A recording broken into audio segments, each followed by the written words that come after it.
அதிலே மாண்புமிகு எதிர்க்கட்சி தலைவர் திரு பழனிசாமி அவர்களுக்கு அண்மையில கம்யூனிஸ்டுக்கு மேல பாசம் புத்துக்கிட்டு வருது. இப்போ நாட்டில் யார் யார் எதை பேசுறதும் இல்லை, கண்டவெல்லாம் பேச ஆரம்பிச்சுட்டாங்க. அடிமைத்தனத்தை பற்றி பழனிசாமி அவர்கள் பேசலாமா? அவருக்கு நான் சொல்லிக் கொள்வதெல்லாம் இங்க யாருக்கும் யாரும் அடிமை இல்லை. மாண்புமிகு பழனிசாமி அவர்களே, நீங்க செய்தித்தாள் படிக்கிறீங்களான்னு எல்லாருக்கும் டவுட் இருக்கு. போ இருந்தாலும் நிச்சயமா தீக்கதை படிக்கிற பழக்கம் உங்களுக்கு இருக்காது.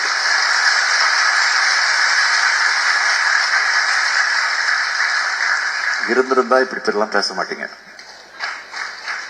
நான் நாள்தோறும் தீக்கதை படிக்கிறேன்.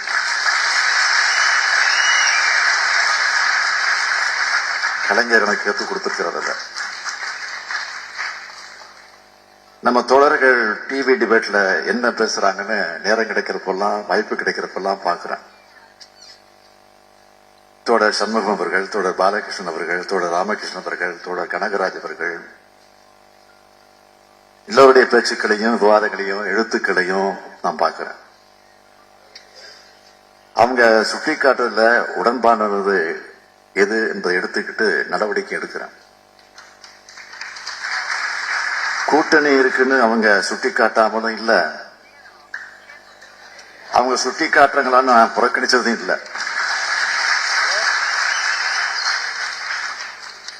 ஏன்னா எங்கெல்ல பாதி கம்யூனிஸ்டுகள். என்னுடைய பேரே ஸ்டாலின்.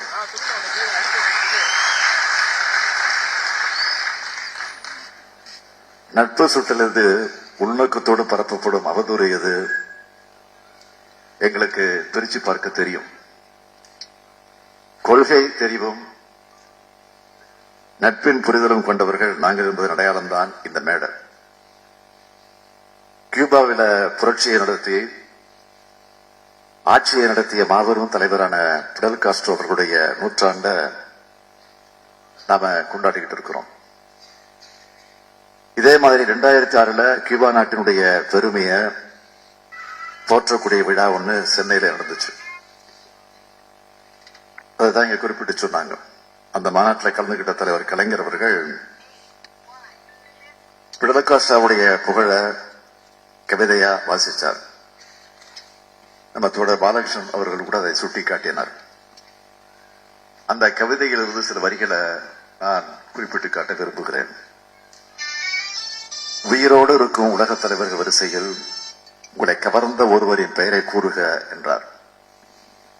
உயிரோடு இருப்பவர் மட்டுமல்ல, என் உயிரோடும் மூச்சோடும் கலந்துள்ள ஒரு தலைவர் உண்டு, அவர்தான் பிடல் காஸ்ட்ரோ என்றேன்.